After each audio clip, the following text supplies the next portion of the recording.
éducative. Voilà. Donc moi aujourd'hui, après avoir passé un bon moment à rigoler, moi ce qu'on va faire tout à l'heure, c'est un atelier de prise de parole en public. Est-ce qu'il y a des gens qui prennent la parole en public ici? Faites juste comme ça. Est-ce qu'il y a des personnes qui prennent la parole? Ok, 2, 3, 4, 5. Très bien, très bien. Normalement, tout le monde prend la parole en public. J'espère quand même que vous le savez. Il y a quelqu'un qui n'a pas parlé de la journée ici? Il y a quelqu'un qui n'a pas parlé aujourd'hui? Tout le monde a parlé. Donc ça veut dire que quelque part, tout le monde prend la parole en public. Mais la vérité qui se cache derrière, c'est que c'est tout un art. C'est tout un art de savoir bien parler. Ça s'appelle l'art oratoire. Et aujourd'hui, je suis là pour partager quelques techniques. Je suis là pour partager quelques astuces qui vont faire en sorte que vous soyez capable de captiver l'attention de n'importe qui. Est-ce qu'on est ensemble? Oui. Que vous soyez capable de captiver l'attention de n'importe qui. Que ce soit de votre chef, que ce soit de votre voisine qui est à côté de vous, que ce soit au travail, même dans votre vie de famille, pendant les réunions de famille pour qu'on vous accorde l'attention que vous avez besoin, même pendant votre couple. Alors, ce qu'on va faire sera simple. Je vais descendre pour être beaucoup plus proche parce qu'on va faire des exercices ensemble. Ouais. On va faire ça. Avant de vous partager les exercices, je vais vous donner une statistique effroyable. Juste une statistique pour que tout le monde sache, que ce soit sur la même longueur d'onde. 77% des personnes préfèrent mourir que de prendre la parole en public. Est-ce que vous le savez? Vous le savez? Non. Justement, c'est une statistique, une étude qui a été faite à l'université de Stanford. Beaucoup d'étudiants, beaucoup de personnes, en général, préfèrent mourir que de prendre la parole en public. À votre avis, pourquoi? À votre avis, juste comme ça. Qui sait pourquoi? Je veux vous dire, par peur, par stress, la timidité. On ne pas bien faire. Oui, dites-moi. Manque de confiance en soi. Oh là là, est-ce qu'on peut appeler? Est-ce que vous pouvez acclamer pour lui? Très bien. En tout cas, vous avez cité tous les éléments qui sont effroyables, on va dire, par rapport à cette peur de prendre la parole en public. Généralement, ce qui nous fait peur, c'est le regard des autres. Pendant que je suis en train de parler, je ne sais pas combien de personnes me regardent. Je ne sais pas combien de personnes ont jugé ma coupe, ont jugé ma démarche, ont jugé ma façon de parler. Et c'est ça qui fait peur. Parce que la prise de parole en public, c'est le deuil de la perfection. C'est le deuil de ce qui nous rend parfait, bien apprêté. Qu'est-ce que les gens vont dire, qu'est-ce qu'ils vont penser. Et c'est ça qu'on a peur, c'est ça qu'on craint. La mission, c'est de faire en sorte que cette peur-là soit votre ami.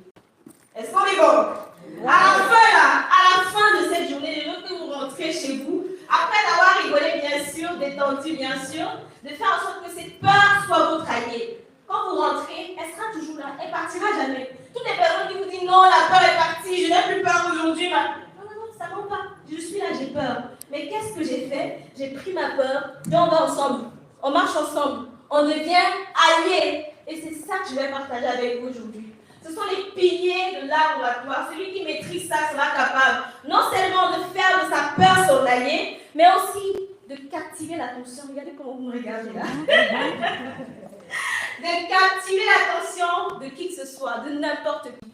Dans le domaine personnel que professionnel, on a besoin d'être captivant. On a besoin des personnes qui savent bien parler. Qu'est-ce qu'on peut draguer avec cette technique? Alors, dites-moi, vous avez dit? Les hommes peuvent draguer. Oui, bien sûr. Oh là là, bien sûr. Ça permet d'être captivant, voilà. Vous pouvez avoir qui vous voulez, quand vous voulez. Voilà. Alors, les piliers de la prise de parole en public. Déjà, il faut être capable d'identifier ce qui vous freine. Certaines personnes sur le manque de confiance en soi, déjà prenez juste une minute là pour penser qu'est-ce qui me freine, pourquoi j'ai peur, qu'est-ce qui me freine, est-ce que j'ai peur de mon boss, est-ce que j'ai peur de ce qu'on va dire, est-ce que j'ai peur de me faire moquer, d'être ridicule, parce qu'il y a ça aussi, il y a tous ces éléments qui viennent en jeu. Quand tu t'es posé ces questions et que tu as identifié le point central de ta peur, maintenant tu peux aller à l'étape suivante.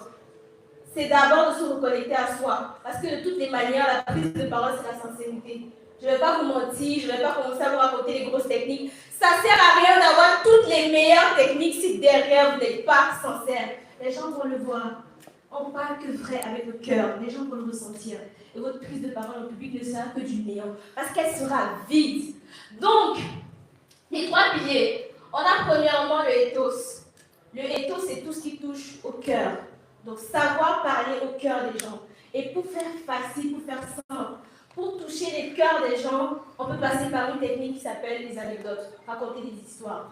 Si je vous dis, il était une fois ma mère et mon père assis dans un salon, me racontaient une histoire. Vous voulez savoir? Ça vous captive parce que vous voulez savoir qu'est-ce qui s'est passé. Ma mère et mon père assis au salon me racontent une histoire, vous voulez savoir ce qui s'est passé. Donc la meilleure manière de captiver les gens, premièrement, c'est de raconter une anecdote, de raconter une histoire, qu'elle soit personnelle ou pas, parce que généralement c'est ça. Et la deuxième des choses, c'est tout simplement le logos, toucher à la logique des gens. C'est-à-dire que quand on parle, tout à l'heure je vous ai donné une statistique. Vous avez vu, ça a attiré votre attention. Parce que oui, les gens sont des intellectuels, que vous le vouliez ou pas. Quand vous rajoutez des faits marquants, des chiffres, des statistiques, ça parle aux gens. Ça attire, ah oui, ça pousse à aller chercher, ça captive l'attention directement. 50% de la population souffre d'obésité. Voilà. C'est un chiffre, ça frappe en fait. Donc les chiffres. La dernière des choses, c'est tout simplement le logos.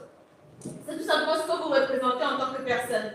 Si je viens devant vous et que je suis entrepreneur, je m'habille avec un t-shirt un peu bizarre, je ne représente pas l'archétype de l'entrepreneur qui fait par exemple dans un certain domaine, vous n'allez pas me prendre au sérieux. Donc ici, le ethos, tout simplement, ça vous pousse à représenter l'image de la personne que vous voulez. Aujourd'hui, je suis habillée comme ça en veste.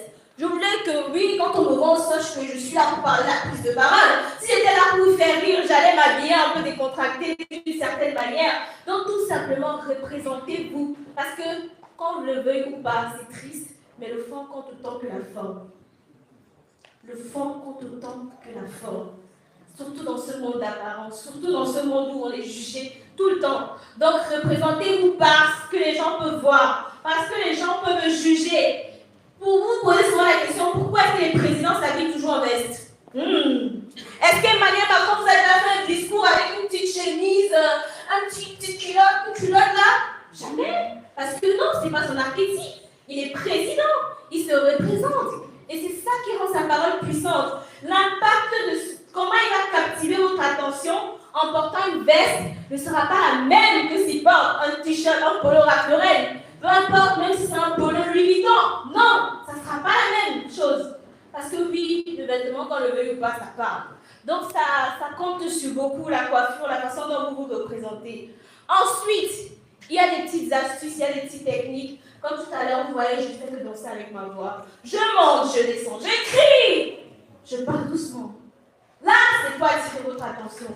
La monotonie de la voix. Il y a des personnes qui sont tellement monotones qu'on n'arrive pas à être... il y a des personnes qui dorment quand ils parlent. Tout simplement parce que c'est pas intéressant, c'est pas captivant. Si vous voulez captiver les gens, ayez une mélodie quand vous parlez. Donc là, j'ai donné beaucoup de conseils. Là. On va maintenant passer à la pratique. J'ai besoin d'une chaise. Là. On va passer à la pratique. J'ai besoin de 3 personnes, 3 volontaires. On va faire un petit test. Là.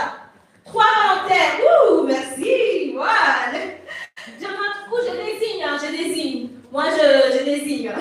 Je ne veux pas de tout le monde devant, mais je veux au moins 3 volontaires. Est-ce qu'il y a 3 personnes? Vous pouvez avancer, s'il vous plaît? Super, merci. Vous avancez? Merci. Vous avancez? Vous filmez, ok. Je vais prendre 3e personne. Vous avancez, s'il vous plaît? Merci. Voilà. Est-ce que vous voyez la même chose? Voilà.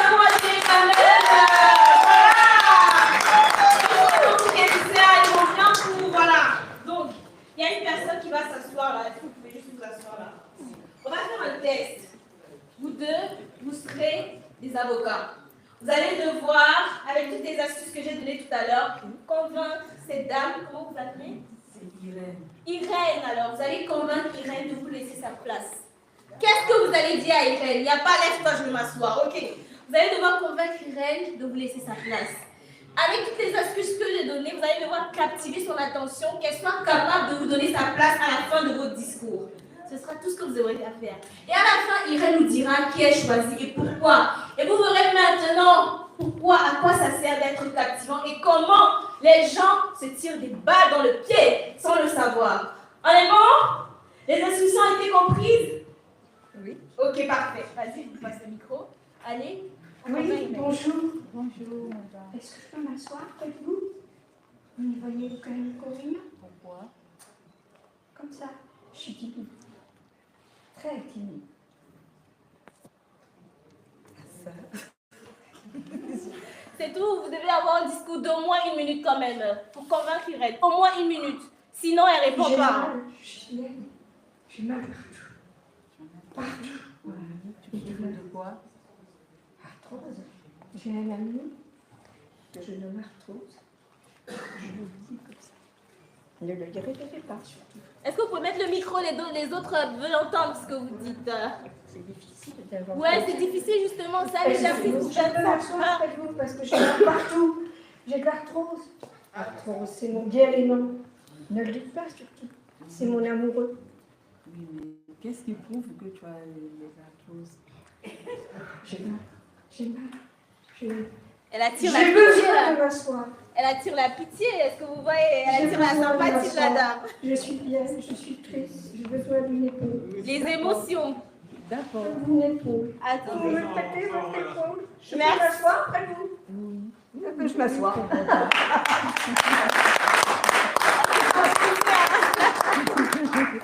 Super, est-ce que vous pouvez juste passer le micro au monsieur? Il va devoir convaincre Irène de prendre sa place. Bonjour Hélène, Bonjour, monsieur. vous êtes très bien habillée. Merci. J'ai un peu la sortie avec votre veste. Ça fait longtemps, je pense que vous êtes restée assise. Non? Des arguments. Ce serait une bonne chose que vous puissiez m'aider.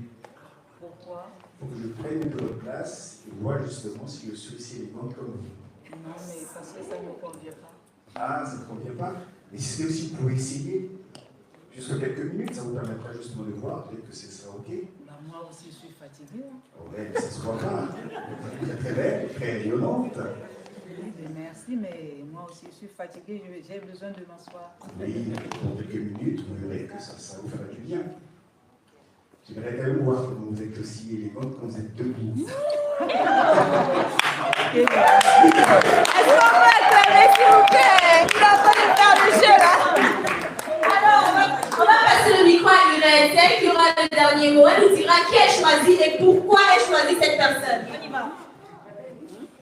Oui, la première des choses, j'ai choisi Madame Claudie. Claudine parce que Claudie. Claudie. Oui, parce qu'elle est malade. Je lui dois la place parce qu'elle doit se reposer. Ok, Mais d'accord. par contre, chez le monsieur, bon, il peut rester debout. J'aurais aimé être une femme aussi. C'est pas le problème parce que c'est une femme, mais c'est la maladie qui est en cause. Ok, Voilà. voilà. Priorité à... Ouais. Merci beaucoup. Est-ce qu'on peut acclamer là? Est-ce qu'on peut acclamer? C'était pas beau? Bravo.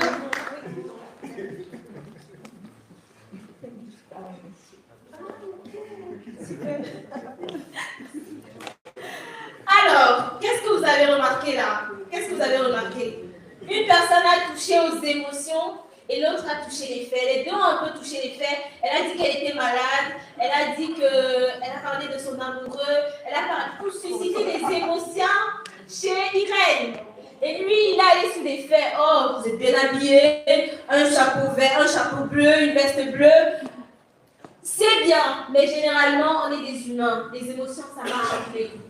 Laissez-moi vous dire, s'il y a une chose, les émotions, ça marche à tous les coups. Parce qu'on est tous des humains, on a un cœur. Et quand vous êtes capable de toucher les émotions de quelqu'un, vous êtes capable de tout obtenir.